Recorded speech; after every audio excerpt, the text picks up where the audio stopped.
Elhamdülillah, namazda öz dilində əlbəttə dua eləməli. Məsələn, mən ərəbcə bilmirəm, tutaq ki. Mən də öz dua eləmək istəyirəm, dua eləmərəm. Dua eləyə bilərsən. Var elə fikir. Var, bəzi alimlər deyirlər, yox, ərəbcə o lazımdır. Bəzi alimlər deyirlər, fərzdə yox, nafilələrdə olar eləmək. Lakin ümumən olar. Qadağan yoxdur. Əksinə, icazə verilib dua eləmək. Öz dilində elə. Bəli.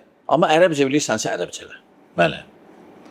Bu Azərbaycanca və ərəbcə mövzusunda belə bir sual var. Söhbət Qurandan gedir ki, Azərbaycan dilində oxusaq olmaz. Başa düşmürüksə, niyə oxumalıyıq? Allahın bizə nə dediyini, nə göndərdiyini, kitabda nə bəhs etdiyini, dini dəyərləri və yaxud da insanın dəyərləri başa düşmürüksə, nəyə lazımdır bu? Bilirsiniz, başa düşmək, hətta öz dilində oxusan da başa düşməyəcəksən.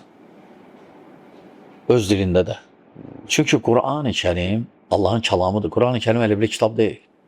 Allahın kəlamıdır. O demək deyil, öz dilində oxusan başa düşəcəksən. Ola bilər başa düşəcəksən, kimsə gəldi, getdi, hə. Amma o gəlib getməyin nə deməkdir, onu sən başa düşməyəcəksən. Ona görə Quran baxmayaraq ərəbcə var, ərəbcə bəlkə də yüzlərlə təfsir var. O Allahın kəlamını düzgün başa düşmək üçün. Onlar elə başa düşürlər ki, Quran-ı Kərim adi kitabdır, tərcümə alıb oxudu, qutardı, mən Quranı bildim. Başa düşdüm. O düzgün deyil. Səhv başa düşürlər. Quran-ı Kərim adi kitab deyil axı. Allahın kəlamıdır. Müxtəsərdir. Sən o, hətta öz dilində oxusan, yenə başa düşməyəcəksən, nə demək istəyir burada? Necə demək istəyir? Yəni, necə tətbiq eləməliyik? Aydındır, qardaşlar. Yəni, elə deyil, onlar Qurana elə bir adi bir kitab kimi baxırlar. Bəli.